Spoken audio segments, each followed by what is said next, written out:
The goal of marketing is to make sales easier. I say that because good marketing builds awareness, trust, and credibility. And having those things makes it much easier to sell your products and services to your dream customers when they need them. Today, there are more ways than ever for businesses to do marketing. You can start a blog, a podcast, a newsletter, a YouTube channel, a Substack, a Patreon. You can be active on Twitter and LinkedIn and TikTok. You can speak at events, you can host events, you can do field marketing, channel marketing, and partner marketing. There are literally dozens of ways to market your business today. But I've found one that is still overlooked and most often completely ignored. It's a marketing strategy that I use to help Drift become one of the fastest growing SaaS companies of all time and achieve over $1 billion valuation. It's a marketing strategy that I use to help Privy get acquired by Attentive for 9 figures. And in this book, I'm going to do my best to share that marketing strategy with you. It's all about building a brand for the company's founder. The Drift story. When people start a new business, they often miss the most obvious and easiest way to market it, which is to tell the founder's story. I see so many startups and new companies jump right into product features. And that's important. You have to market the product, of course. But at the end of the day, people want to buy from people. And building a brand for the founder is an incredible way to cut through the noise and build trust and credibility with potential customers in the early days of a company when you need every advantage you can get. This idea of focusing on the founder's story was revolutionary to me as a marketer at a startup personally, and it's worked time and time again, which is why I'm now here writing this book.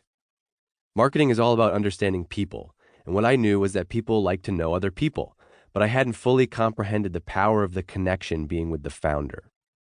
Shortly after I began working at Drift, I met with one of our advisors, Heaton Shaw. We were kicking around ideas about how we might put Drift on the map, and I think he was doing a little bit of sizing me up on behalf of the Drift founder, of course.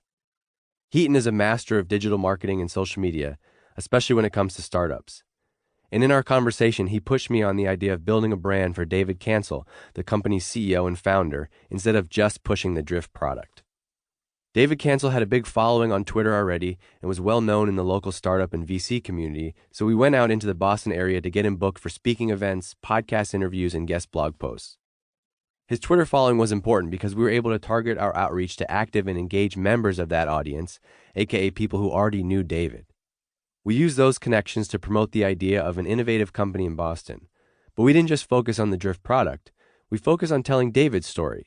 He was the former chief product officer at HubSpot, which had just gone public. He had a few successful startup exits before starting Drift. He was a frequent guest lecturer at top business schools like Harvard Business School and MIT. And he was building his 5th startup, all of which have been in a similar niche, sales and marketing technology. So as a marketer, I had a lot to work with outside of the company story.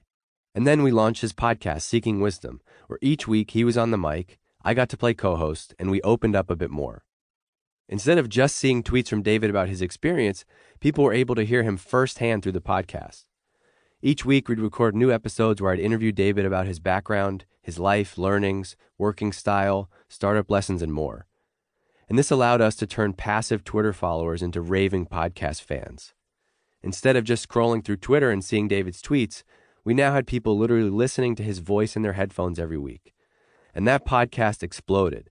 There are over 50,000 downloads a month, and we felt a direct impact on the attention and awareness for Drift, too. Despite never pitching our products and services on the podcast directly, Seeking Wisdom became the #1 reason people heard about Drift and eventually bought our products. It was because people got to know, like, and trust us through Seeking Wisdom, through David and myself being active on Twitter. Now, I'd be lying if I said that I wasn't lucky. Not all startup founders and CEOs do this. They don't all want to start a podcast and be active on social media and go speak at events. Luckily for me and for Drift, David Cancel was a founder who truly got marketing. But it still took some persistence on my part, and there were many weeks where I'd have to get him into the room to record our podcast. But he trusted me, and I made it easy for him. We had a format that just required him to basically be interviewed by me once a week for 30 minutes. From there, we could build our relationship and develop a podcast that would connect with our intended audience.